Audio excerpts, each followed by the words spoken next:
In my last 8 years of running creative businesses, I've spoken to dozens of artists who have struggled to grow their businesses in the right way. What I've found is that most of them make at least one of these 6 big mistakes while trying to start and grow their creative businesses. So when I started my art business 2 years ago, I made sure to plan and structure my business so that I could avoid as many of these mistakes as possible.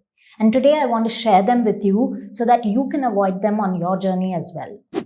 The first big mistake that I find many creative people making is not treating their art hustle as a proper business. Now, a lot of this has to do with just your mindset, but at the end of the day, as simple as this may sound, unless we take our business seriously, how are we expecting anybody else to take it seriously?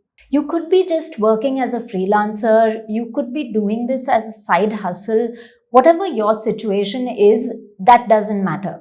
What matters is that whatever you're doing in pursuit of an art business, if you're doing it to earn revenue, then you need to treat it as a serious business. Depending on your own situation, this could mean different things. But in the case of my own art business, here are the things that really helped me. The first thing I did once I knew that I wanted to take a certain path was register myself as a business. I'm not going to say that this is an absolute must because it's not necessary for everybody to do this. But for me, I just found that registering myself as a business just helped put things in perspective and helped me bring that seriousness to my work. The second step is having your business finances separate from your personal finances. Even before I registered as a business, which I didn't do until 1 year into my art journey, once I knew that I had dipped my toes into it and I was sure that I wanted to go down this path. I didn't do it until then. But until then, what I did do was keep my finances separate. I did this by just creating a separate bank account, and I made sure that all my art business income was directed to that separate account. Not only does this help you mindset-wise to treat it as a separate entity, but it also helps you prevent using your business income for personal expenses, which is something that can happen when we're just starting our journey. It's easy for us to just treat all the money that comes in as our own money, and then we don't budget properly, we don't allocate funds for the things that our business needs to grow. And we're going to come to some of that in the next points, so stay tuned for that. I also made sure that I had a business plan and a marketing plan in place from day one. Now, these don't have to be anything too complicated. It's just making sure that you have some sort of plan as to where you want to go. And it also gives you a vision and certain goals to work towards, which is really helpful. The next thing I made sure to do, especially because I had a separate bank account, was track my weekly, monthly, and quarterly finances. So I would track my income each week, each month, and also my expenses. So that helped to keep my expenses in check to make sure I wasn't overspending. But it also helped me just keep track of what the payables were from clients or whether I'm moving towards my financial goals. And finally, right from day one, I made sure to pay myself a salary from the business income. So like I said, you don't want to be treating all of the business money as your own money and spending it on unnecessary personal expenses, but you do want to pay yourself a bit of a salary. This gets you into the habit of budgeting from your business income, but it also helps you to cover your expenses. You need to take care of yourself first. You need to put on your own oxygen mask first. So make sure that you budget for that. Make sure you're not falling into either of these two extremes where either you're treating all of the money as personal money or you're not paying yourself any money at all. Don't put yourself in that situation. Make sure that something is going to you every month. Treating your art hustle as a business also means that you'll start getting really aligned with your goals and you'll start understanding what the needle moving activities in your business are. This is going to help you prioritize your daily task list. Once you have your goals and your plan laid out, you'll know what things you should work on and what things you should say no to. Thinking of yourself as a business also means not thinking small. This is your dream business, and you're allowed to dream as big as you want to, and you're allowed to believe that all of that is going to happen for you. It's just a matter of learning how to make it happen. If you're interested in working through your business ideas for your art hustle one-on-one with me, then you can book a consultation call with me over on my Skillshare profile. You don't need to be a Skillshare member to book a one-on-one session with me. Make sure you hit the link in the description to check that out. The next big mistake that I see many young artists making is not investing in education. As you're building up your art business, you need to be improving your skills, not just as an artist, but also as the CEO of your art business. And you also need to understand marketing better, you need to understand sales better. And if you are putting out content on a platform like YouTube or Instagram, then those are areas where you need to improve your skills as well. So make sure that you prioritize that. Through my art journey, I've taken up loads of tutorials on Domestika and Skillshare, and I still do. Every time I need to develop a new skill set, I go back to square one and I start as an absolute beginner. And that means putting in the time and potentially money to invest in some education to grow my skills. Now, I understand that putting in money may not be something that's possible for everybody at every stage. But at the same time, if there is something you really want to invest in, you need to allow yourself to do that. Maybe you don't have the funds for it right now, but a lot of courses online offer payment plans, so that could be an option for you. A lot of them work on a membership system. For example, I've been part of the Collective, which is Emily Jeffords' membership, and I thoroughly enjoyed being a part of that community. Being there also helped me improve my skills, and it helped me in my journey of releasing my first ever collection of original art called The Rain Tree. Right now, I am trying to design a surface pattern design portfolio, which is something that's completely new for me. So I've gone back to square one. I've taken up loads of courses on Skillshare, and I've even invested in a few courses on Domestika to improve my skills and to learn all of those things from scratch. I understand the feeling of not having enough money, but sometimes it's a matter of making it a priority and budgeting and saving up for it, which is something you can absolutely do. If it is your dream to learn a particular skill from a particular mentor, then I would recommend making that possible for yourself by saving up for it. And remember that even if you can't invest money at the moment, you can still invest time. There are loads of free tutorials available on every subject on platforms like YouTube, and you can definitely put in the time to improve your skills. The main thing is that you prioritize this and you always remember that this is something that you need to constantly do. We are constant learners and we need to keep improving in every aspect of our business. And educating doesn't end with just learning. If all you're doing is consuming content, that's not going to take you anywhere. Make sure that the moment you learn a new skill, you turn around and put it into action. That's how it's going to benefit your business. Okay, so the next one might sound a little bit silly, but this is a mistake that I see so many artists making the moment they start a business, which is not carving out time for their art. I know this sounds very obvious, but it is a big one. Ask any artist who has created a business off of their art, and they'll tell you that they don't get as much time as they thought they were going to have for their art itself. The reason for this is once you start running a business in any form, you get caught up in all of the administrative work that comes with running a business. So be that social media posting and all the marketing work, your email newsletters, maintaining your website, dealing with clients, and emails. Oh my God, the emails. There's just a never-ending flow of emails going on.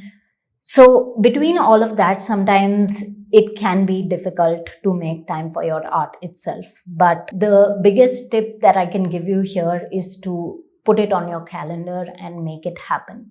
I have a time block in my calendar every single weekday to create art for 1.5 hours. It took me time to build a system that really worked for me. But once I got there and once I built that habit, it's been life-changing. The most important thing is that you have to realize that this has to be a priority and you have to do what it takes to make it happen. It might take time for you to actually make this a daily habit. That's fine. We're all human and sometimes we stumble and sometimes we can't do something even though the intention to do it is there, and that's perfectly fine. But the main thing is that you keep trying. This is something that you need to make a priority and you need to keep working towards it. The next big mistake is putting all of your eggs in one basket. Right from day one, when you start planning out your art business, I would recommend planning for multiple different streams of income. When we decide that we want to make money off of our art, the most obvious choices to monetize is to either sell our art or to sell merchandise or prints with our art. So that could be prints or it could be stickers, it could be notebooks, some kind of merchandise with our art printed on it, which we potentially sell on our website or through Instagram. These are the two most obvious choices that most artists make when they start their journey. But to be honest, the options that actually exist are endless. I've made an entire video where I detail out 15 plus options for monetizing as an artist, and you can check that out right here. But to briefly tell you what those are, firstly, there are options to monetize your art itself, which need not even just be creating the art and creating prints. It can also be commissioned projects. It can also be licensing. And you can even sell digital downloads of your art, which is something that I do on Etsy. Then you could potentially monetize your skills by teaching. You could conduct physical workshops or online workshops. You could put up your classes on a platform like Skillshare. You could even create digital products, and the world of digital products is really large. You could sell Procreate brushes if you use Procreate, and if you're really good at it, you could develop brush sets that other artists could use for their work. You could create some kind of ebooks, resources, mini courses, a lot of things. It wasn't until 1.5 years into my journey as an artist that I actually sold my original art for the first time.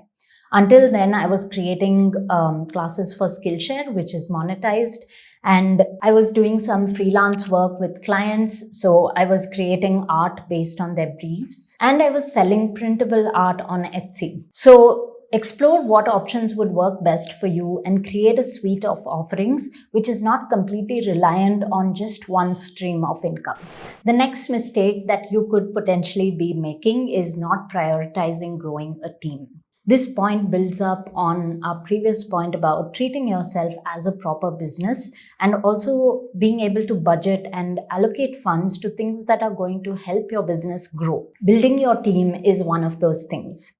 I know that as artists, sometimes we feel like we need to control every single aspect of our business, especially if there's anything even mildly creative involved, like maybe it's your social media posting, maybe it's your website. You might feel the need to be in control of every single thing, and I get that.